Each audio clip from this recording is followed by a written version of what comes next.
ക്രിസ്തുവിലുള്ള പ്രിയ സഹോദരങ്ങളെ, സഹോദരിമാരെ, ഓരോ കുടുംബത്തിനും ചില അമൂല്യ നിധികളുണ്ട്.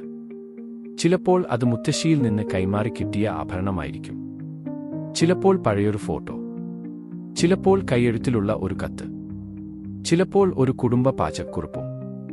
അടുത്തിടെ ഞാൻ ഒരു കുടുംബത്തെക്കുറിച്ച് വായിച്ചു. അവരുടെ പക്കൽ വളരെ പ്രത്യേകമായ ഒരു ക്രിസ്മസ് മിഠായിയുടെ പാചകക്കുറിപ്പ് ഉണ്ടായിരുന്നു. തലമുറകളിൽ നിന്ന് തലമുറകളിലേക്ക് അത് കൈമാറപ്പെട്ടിരുന്നു. അവർ അതിനെ വളരെ വിലമതിച്ചു, സൂക്ഷ്മമായി സംരക്ഷിച്ചു. ഓരോ ക്രിസ്മസിലും അമ്മ ഏകദേശം 40 പൗണ്ട് മിഠായി തയ്യാറാക്കി ബന്ധുക്കൾക്കും അയൽവാസികൾക്കും അധ്യാപകർക്കും സുഹൃത്തുക്കൾക്കും പങ്കുവയ്ക്കും. എല്ലാവരും വർഷം തോറും അതിനായി കാത്തിരിക്കും. ഇപ്പോൾ ഒരു വിചിത്രമായ കാര്യം ചിന്തിക്കൂ. ആ പാചകക്കുറിപ്പ് മക്കളിൽ ഒരാൾക്ക് ലഭിച്ചുവെന്ന് കരുതുക. അവൻ അത് ഫ്രെയിം ചെയ്തു, ലാമിനേറ്റ് ചെയ്തു, സൂക്ഷിച്ചു വെച്ചു, അഭിമാനത്തോടെ പ്രദർശിപ്പിച്ചു, എല്ലാവരോടും അതിനെക്കുറിച്ച് പറഞ്ഞു. പക്ഷേ ഒരിക്കലും ആ മിഠായി ഉണ്ടാക്കിയില്ല, ഒരിക്കലും അതിന്റെ രുചി നോക്കിയില്ല, ഒരിക്കലും മറ്റുള്ളവരുമായി പങ്കുവച്ചില്ല, ഒരിക്കലും ആ പാചകക്കുറിപ്പ് അനുസരിച്ചില്ല. അപ്പോൾ നാം ഉടൻ ചോദിക്കും, അത് ഒരിക്കലും ഉപയോഗിക്കാനില്ലെങ്കിൽ ആ പാചകക്കുറിപ്പ് കൈവശം വെച്ചതിൽ എന്ത് പ്രയോജനം? പാചകക്കുറിപ്പിന്റെ മൂല്യം അതിനെ കൈവശം വയ്ക്കുന്നതിലല്ല, അതിനെ ജീവിതത്തിൽ പ്രാവർത്തികമാക്കുന്നതിലാണ്. സഹോദരങ്ങളെ, സഹോദരിമാരെ, ഇന്ന് കർത്താവ് നമ്മോട് കർത്താവിന്റെ പ്രാർത്ഥനയെക്കുറിച്ച് പറയാൻ ആഗ്രഹിക്കുന്നതും ഇതുതന്നെയായിരിക്കാം. നമുക്കെല്ലാവർക്കും അത് മനഃപാഠമാണ്. കുട്ടിക്കാലം മുതൽ നാം അത് പഠിച്ചു. ഓരോ വിശുദ്ധ കുർബാനയിലും നാം അത് ചൊല്ലുന്നു. പുസ്തകം നോക്കാതെ തന്നെ നമുക്ക് അത് പറയാം. എന്നാൽ യേശു സ്വർഗസ്ഥനായ പിതാവേ എന്ന പ്രാർത്ഥന വെറും മനഃപാഠമാക്കാൻ തന്നതല്ല, അത് നമ്മെ മാറ്റിമറിക്കാനാണ് തന്നത്. ദുഃഖകരമായ കാര്യം, നാം ആ പ്രാർത്ഥന മറന്നുപോയി എന്നതല്ല, അത് നന്നായി അറിയുന്നതിനാൽ ചിലപ്പോൾ നാം അതനുസരിച്ച് ജീവിക്കാതിരിക്കുന്നു എന്നതാണ്.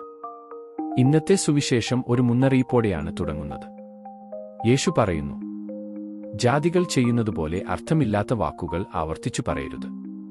യേശു ആവർത്തനത്തെ കുറ്റപ്പെടുത്തുന്നില്ല. സഭ എല്ലാ ദിവസവും ഈ പ്രാർത്ഥന ആവർത്തിക്കുന്നു. വിശുദ്ധരും ദിവസവും അത് ആവർത്തിച്ചു.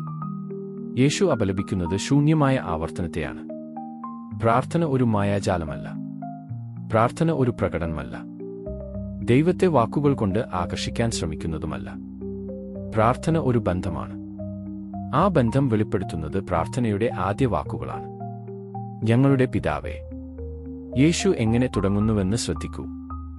അവൻ പറയുന്നില്ല, ഞങ്ങളുടെ സ്രഷ്ടാവേ, ഞങ്ങളുടെ രാജാവേ, ഞങ്ങളുടെ ന്യായാധിപനെ. ദൈവം ഇതെല്ലാമാണെങ്കിലും യേശു നമ്മെ പഠിപ്പിക്കുന്നത് ഞങ്ങളുടെ പിതാവേ എന്നാണ്. ഈ 2 വാക്കുകളിലാണ് മുഴുവൻ പ്രാർത്ഥനയും നിലകൊള്ളുന്നത്. ദൈവം യഥാർത്ഥത്തിൽ നമ്മുടെ പിതാവാണെങ്കിൽ മറ്റെല്ലാം അർത്ഥവത്താകുന്നു. വിശുദ്ധ തെരേസ ഓഫ് ലിസ്യൂ ഇത് ഏറ്റവും ആഴത്തിൽ മനസ്സിലാക്കിയിരുന്നു. അവൾ തന്റെ ആത്മീയതയെ ചെറിയ വഴി ലിറ്റിൽ സഭേ എന്ന് വിളിച്ചു. ഒരു ചെറിയ കുട്ടി സ്നേഹമുള്ള പിതാവിൽ ആശ്രയിക്കുന്നതുപോലെ അവൾ ദൈവത്തിൽ ആശ്രയിച്ചു. അവൾ ദുർബലയായിരുന്നപ്പോൾ വിശ്വസിച്ചു, പരാജയപ്പെട്ടപ്പോൾ വിശ്വസിച്ചു, വേദനയിലായിരുന്നപ്പോൾ വിശ്വസിച്ചു. എന്തുകൊണ്ട്? കാരണം അവൾ താൻ പ്രിയപ്പെട്ട ഒരു മകളാണെന്ന് അറിഞ്ഞിരുന്നു. അതിനാൽ ഇന്ന് നാം നമ്മോട് തന്നെ ചോദിക്കേണ്ട ആദ്യ ചോദ്യം, ദൈവം എന്റെ പിതാവാണെന്ന് ഞാൻ ശരിക്കും വിശ്വസിക്കുന്നുണ്ടോ? തലച്ചോറിൽ മാത്രമല്ല, ഹൃദയത്തിലും. ഞാൻ അവനിൽ ആശ്രയിക്കുന്നുണ്ടോ? ഞാൻ അവിടേക്ക് ഓടിച്ചെല്ലുന്നുണ്ടോ? അവൻ എന്നെ സ്നേഹിക്കുന്നുവെന്ന് ഞാൻ വിശ്വസിക്കുന്നുണ്ടോ? അല്ലെങ്കിൽ ഇപ്പോഴും അവന്റെ സ്നേഹം നേടാൻ ഞാൻ പരിശ്രമിക്കുകയാണോ? പിന്നീട് യേശു പിതാവിന്റെ കുടുംബ മൂല്യങ്ങൾ നമ്മെ പഠിപ്പിക്കുന്നു. അങ്ങയുടെ നാമം പൂജിതമാകണമേ. ഓരോ നല്ല കുടുംബത്തിനും തലമുറകളിലൂടെ കൈമാറുന്ന മൂല്യങ്ങളുണ്ട്. ദൈവകുടുംബത്തിലെ ആദ്യ മൂല്യം വിശുദ്ധിയാണ്. ഇന്ന് എല്ലാവരും സ്വന്തം പേര് പ്രശസ്തമാകണമെന്ന് ആഗ്രഹിക്കുന്ന ലോകത്തിലാണ് നാം ജീവിക്കുന്നത്. സോഷ്യൽ മീഡിയ നമ്മെ സ്വയം പ്രചരിപ്പിക്കാൻ പഠിപ്പിക്കുന്നു. യേശു മറ്റൊന്നാണ് പഠിപ്പിക്കുന്നത്, ദൈവത്തിന്റെ നാമത്തിന് മഹത്വം തേടാൻ. വിശുദ്ധ ഫ്രാൻസിസ് അസീസി ഇത് മനസ്സിലാക്കി. അവന്റെ മുഴുവൻ ജീവിതവും ദൈവത്തെ മഹത്വപ്പെടുത്തുന്ന ഒരു ഗാനമാകണമെന്ന് അവൻ ആഗ്രഹിച്ചു.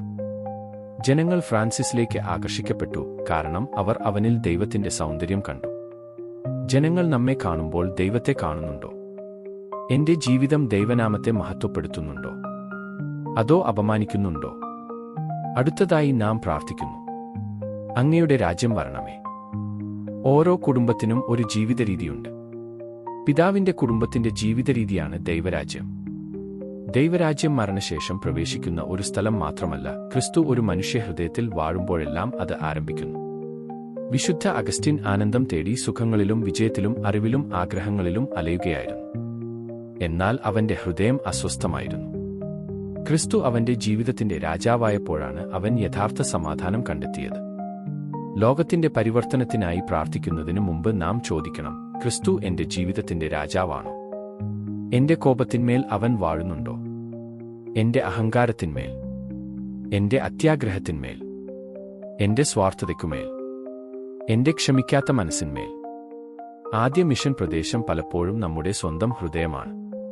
പിന്നീട് യേശു നമ്മെ പഠിപ്പിക്കുന്നു, അങ്ങയുടെ തിരുമനസ് സ്വർഗത്തിലെപ്പോലെ ഭൂമിയിലും നിറവേറണമേ. ഇത് മുഴുവൻ പ്രാർത്ഥനയിലെ ഏറ്റവും ബുദ്ധിമുട്ടുള്ള വരിയായിരിക്കാം. കാരണം സ്വാഭാവികമായി നാം പ്രാർത്ഥിക്കുന്നത് എന്റെ ഇഷ്ടം നടക്കട്ടെ എന്നാണ്. പക്ഷേ യേശു മറ്റൊരു വഴി കാണിക്കുന്നു. ഗെത്സെമനിയിൽ അവൻ പ്രാർത്ഥിച്ചു, എന്റെ ഇഷ്ടമല്ല, അങ്ങയുടെ ഇഷ്ടം നിറവേറട്ടെ. വിശുദ്ധ ഇഗ്നേഷ്യസ് ലോയോള പിന്നീട് തന്റെ ആത്മീയതയുടെ കേന്ദ്രമാക്കി ഈ പ്രാർത്ഥനയെ, കർത്താവേ, എന്റെ സ്വാതന്ത്ര്യവും ഓർമ്മയും ബുദ്ധിയും മുഴുവൻ ഇഷ്ടവും അങ്ങേക്ക് സമർപ്പിക്കുന്നു. ഇതാണ് പിതാവിൽ പൂർണ്ണമായി വിശ്വസിക്കുന്ന ഒരാളുടെ പ്രാർത്ഥന. തുടർന്ന് പ്രാർത്ഥന പിതാവിന്റെ പരിപാലനത്തിലേക്ക് തിരിയുന്നു. ഞങ്ങളുടെ നിത്യാഹാരം ഇന്ന് ഞങ്ങൾക്കു തരണമേ. യേശു നമ്മെ 10 വർഷത്തേക്കുള്ള അപ്പം ചോദിക്കാൻ പഠിപ്പിക്കുന്നില്ല, ഇന്നത്തേക്കുള്ള അപ്പം മാത്രം. ദൈവം കൃപ നൽകുന്നത് ഒരു ദിവസം വീതമാണ്. വിശുദ്ധ മദർ തെരേസ പറഞ്ഞിരുന്നു, ദൈവം നമ്മോട് വിജയിക്കാൻ ആവശ്യപ്പെടുന്നില്ല, വിശ്വസ്തരായിരിക്കാൻ മാത്രമാണ് ആവശ്യപ്പെടുന്നത്, ഒരു ദിവസം വീതം. കത്തോലിക്കരായ നമുക്ക് ഇവിടെ മറ്റൊരു അർത്ഥവും കേൾക്കാം, ജീവന്റെ അപ്പം, വിശുദ്ധ കുർബാന. ഓരോ വിശുദ്ധ കുർബാനയും ഈ അപേക്ഷയ്ക്കുള്ള ദൈവത്തിന്റെ മറുപടിയാണ്. തുടർന്ന് സുവിശേഷത്തിന്റെ ഹൃദയഭാഗം വരുന്നു. ഞങ്ങളുടെ കടക്കാരോട് ഞങ്ങൾ ക്ഷമിച്ചതുപോലെ ഞങ്ങളുടെ കടങ്ങളും പാപങ്ങളും ഞങ്ങളോടും ക്ഷമിക്കണമേ. പ്രാർത്ഥന പഠിപ്പിച്ചതിനു ശേഷം യേശു വിശദീകരിക്കുന്നത് ഈ ഭാഗം മാത്രമാണ്. കാരണം ക്ഷമയാണ് മുഴുവൻ പ്രാർത്ഥനയുടെ താക്കോൽ. അവസാനമായി നാം പ്രാർത്ഥിക്കുന്നു, ഞങ്ങളെ പരീക്ഷയിൽ ഉൾപ്പെടുത്തരുതേ, തിന്മയിൽ നിന്ന് രക്ഷിക്കണമേ. പ്രിയ സഹോദരങ്ങളെ, സഹോദരിമാരെ, സ്വർഗസ്ഥനായ പിതാവേ എന്ന പ്രാർത്ഥന ഒരു പഴയ പ്രാർത്ഥനയല്ല, യേശു തന്നെ നമുക്ക് കൈമാറിയ പിതാവിന്റെ കുടുംബ പാചകക്കുറിപ്പാണ് അത്. ഇന്ന് ചോദ്യം പ്രാർത്ഥനയെ പുതുക്കണമോ എന്നതല്ല, ആ പ്രാർത്ഥന നമ്മെ പുതുക്കാൻ നാം അനുവദിക്കുമോ എന്നതാണ്. നാം അത് വെറും ചൊല്ലുമോ, അതോ ജീവിക്കുമോ? വെറും സൂക്ഷിക്കുമോ, അതോ നമ്മെ രൂപാന്തരപ്പെടുത്താൻ അനുവദിക്കുമോ? ഇന്ന് പിതാവ് ആ കുടുംബനിധി വീണ്ടും നമ്മുടെ കൈകളിൽ ഏൽപ്പിക്കുന്നു. വെറും ആരാധിക്കാൻ അല്ല, വെറും സൂക്ഷിക്കാൻ അല്ല, ജീവിക്കാനും അനുഭവിക്കാനും പങ്കുവയ്ക്കാനും, അവിടുന്ന് സൃഷ്ടിച്ച പുത്രന്മാരും പുത്രിമാരുമായി മാറാനും. ആമേൻ.